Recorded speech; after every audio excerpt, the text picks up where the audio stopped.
Hello again, and welcome to a new video series on Super Mario Galaxy, my gameplay for it. I'm trying to decide, right now, just which file to pick, and then, because I've played this game a few times before, but I was reading something on a wiki site about just how unique this game is compared to just a bunch of other games of other Mario games, and it really touched me. It did, it made me want to play it again. And so since I've been recording stuff recently, I thought, hey, why not record the Super Mario Galaxy gameplay this time around from the beginning, so that we can so that I can show you guys what playing Super Mario Galaxy is like for me. I like this game a lot. I do. It's an amazing game.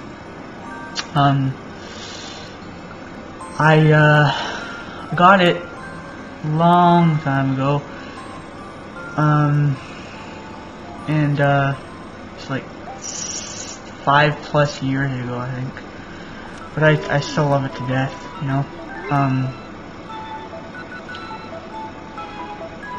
I was watching some game theory videos, and it's pretty interesting. It talked about, Rosalina, and about who her parents are, who they may be, and it was pretty crazy. I was watching it, and this concept was introduced about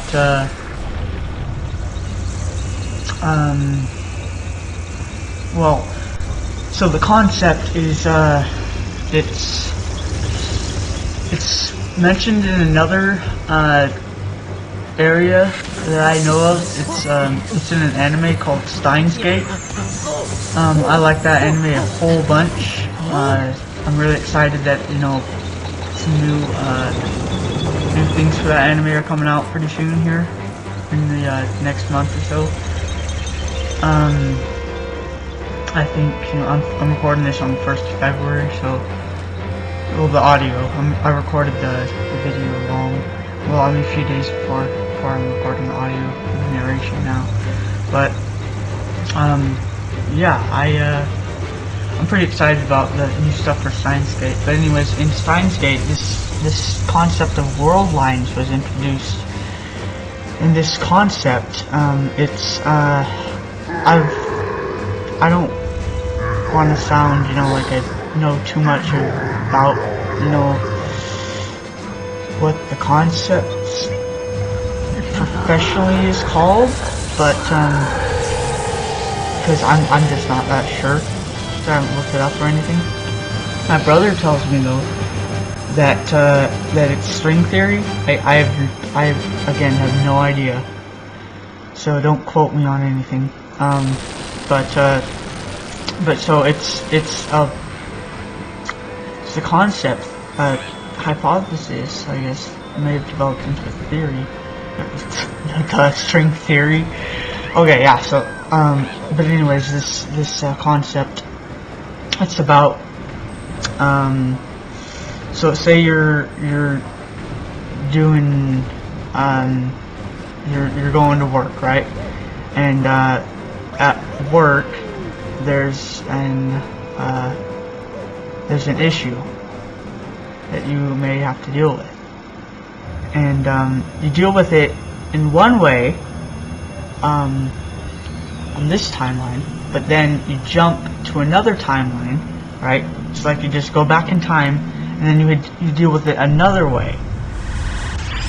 And then the ways you could deal with it are hypothetically infinite, because there's what would define a timeline to me, I guess, would be just the relative positions of different particles of space, you know, and of matter that are in different spaces at different times, and you know, so hypothetically there could be infinite.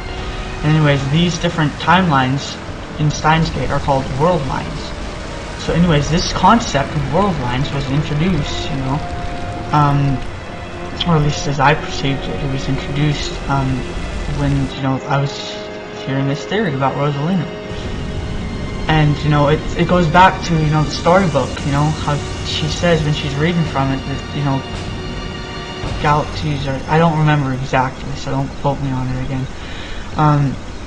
But the galaxies, every time they formed, are new, you know, never the same. It's kind of the same thing, you know, because I mean, you take a look at what's happening in the video right now. It's Kamek's getting ready to blast Mario off, and so that's in this world line, right? But say in another world line, she doesn't, and Mario gets into the castle and gets to rescue Peach right away, and they both jump off the edge of the platform back in the ocean somewhere. I think that hurt a punch if you didn't burn up in the atmosphere first. But you know, this is just a game, and I don't think it's terribly important to take into consideration all parts of physics, because I mean, I've developed the game myself. It's a board game, so and I might not talk about it, you know, anymore than I already have, because you know it's a pretty special project to me. But anyway, it's okay, I'll tell you a little bit about it. It's a game based on chess, and it combines it with checkers, and like it's an all-out warfare game. But yeah, it's pretty cool. It's got a bunch of different boards. I think I've heard it described to me from others as I've described it to them. They've told me that it kind of sounds like an RPG game.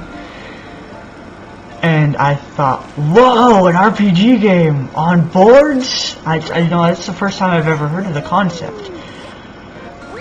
Way back when, and you know, I just thought, wow, it's amazing.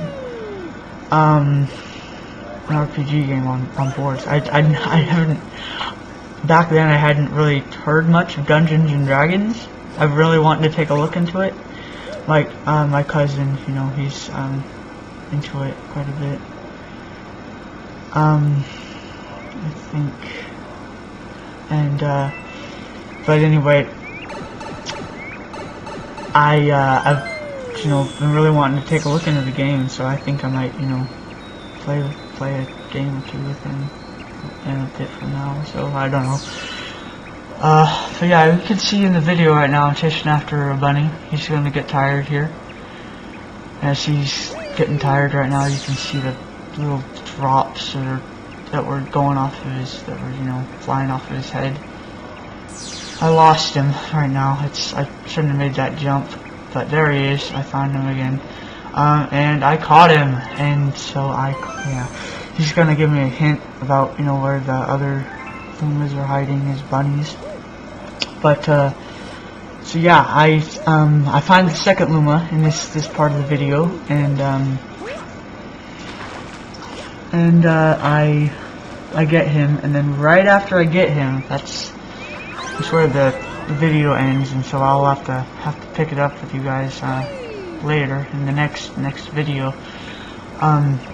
Next part of the video, I did that jump again there. Worked out better for him though this time around. And so yeah, I guess I'll kind of catch the bunny here in about 5 seconds or so. I don't know. And then I'll talk to you guys in the next video. Alright, me signing off. See you in the next video, guys. Talk to you then. Bye.